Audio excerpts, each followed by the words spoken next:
Hi friends, आप देख रहे हैं फिल्मी खिचड़ी। मैं हूं रूना आशीष और आपके लिए एक और गुड न्यूज़ लेकर आ गई हूं। वो ये है कि आपके पवनदीप राजन साहब के कंधों पर एक और बड़ी जिम्मेदारी दे दी गई है, विच प्रूव्स दैट वो इस जिम्मेदारी को निभाने के लिए बिल्कुल सक्षम है। फ्रेंड्स, मैं कुछ रिसर्च कर रही थी, कुछ पढ़ रही थी, तब एकदम से खबर मेरे सामने आई और शेयर की गई कि अब इलेक्शन कमीशन जो उत्तराखंड का है, उन्होंने पवनदीप राजन को ब्रांड एम्बेसडर बनाया है। इसका क्या मतलब है और कौन कौन इसके पहले ब्रांड एम्बेसडर रह चुके हैं इलेक्शन कमीशन के लिए, तो चलिए इस बारे में ही बात करते हैं। फ्रेंड्स, ज़्यादा दिन पहले की बात नहीं है जब पुष्कर सिंह धामी जी जो हैं उत्तराखंड के चीफ मिनिस्टर साहब, उन्होंने कला, संस्कृति और पर्यटन के लिए पवनदीप राजन को ब्रांड एम्बेसडर बनाया है उत्तराखंड का। वो पहले भी थे और इस बार फिर से ये जिम्मेदारी उनके कंधों पर डाली गई थी। उन्होंने बड़े भारी मतों से जीत कर इंडियन आइडल का अपना जो एक ट्रॉफ़ी है उस पर कब्ज़ा किया था, उसे अपने पास अपने घर पर लेकर आए थे। तो इस उपलब्धि को देखते हुए उन्हें इस ब्रांड एम्बेसडर बनाने के इस सम्मान से सम्मानित किया गया। अब एक और चीज़ है और वो है कि उन्हें इलेक्शन कमीशन ऑफ उत्तराखंड ने अपना ब्रांड एम्बेसडर बनाया है। अब होता यूँ है कि अगले साल यानी कि फरवरी 2022 में ये चुनाव रखे गए हैं। सर्टनली डेट्स उसी समय क्लियर की जाएंगी।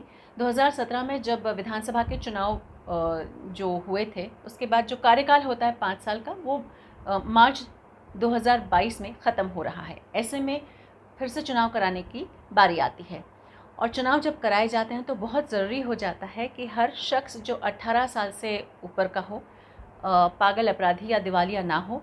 ये जो बेसिक बातें होती हैं, इस बात को ध्यान में रखते हुए लोग मतदान करने के लिए जाए। लेकिन कई बार लोग मतदान करने नहीं निकलते हैं। ऐसे में बहुत ज़रूरी होता है कि सामने कोई ऐसा शख्स अगर आकर खड़ा हो जाए जिस पर सब लोगों को प्यार भी उतना है और सम्मान भी उतना है, तो बहुत सारे लोग सिर्फ उस व्यक्ति की बात रखते हुए, मान रखते हुए वो काम कर देते हैं। तो यही जिम्मेदारी और बड़ी जिम्मेदारी पवनदीप राजन के कंधों पर रखी गई है।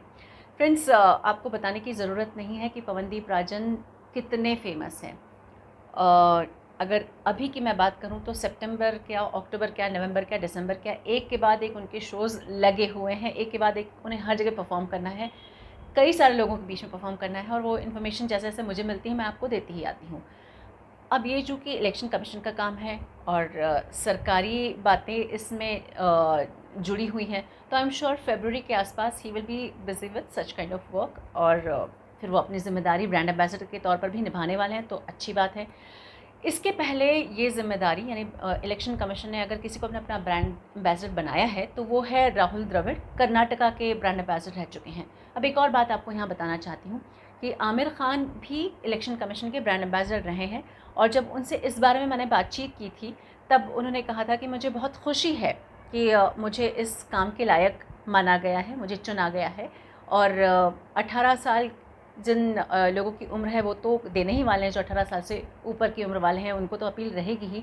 मेरी उन लोगों से भी अपील है जो 18 साल के जस्ट शायद टच होने वाले हैं, तो अपने पहले वोट, अपने पहले मत को हमेशा याद रखिए और मतदान ज़रूर कीजिए। तो पवनदीप राजन साहब, एक तो आपको बहुत सारी ढेर सारी बधाइयाँ और at the same time all the best भी कहेंगे, क्योंकि जब आप ये जिम्मेदारी निभाएंगे तो आई एम श्योर आपको बहुत सारी चीज़ों का और भी ध्यान रखना होगा, जो कि आप जिस राज्य में रह रहे हैं और जिस जनता को आप प्रतिनिधित्व करने वाले हैं, उनकी छोटी बड़ी बातों को आप देखेंगे और उनकी बातों को समझाने की भी कोशिश करेंगे और साथ ही उन्हें समझाएंगे कि मतदान करने के लिए ज़रूर आए। तो चलिए फ्रेंड्स, ऑल द बेस्ट तो बनता है और बेस्ट विशेस तो बनती है। कैसे बनती है ज़रा लिख कर बताइए। जय हिंद।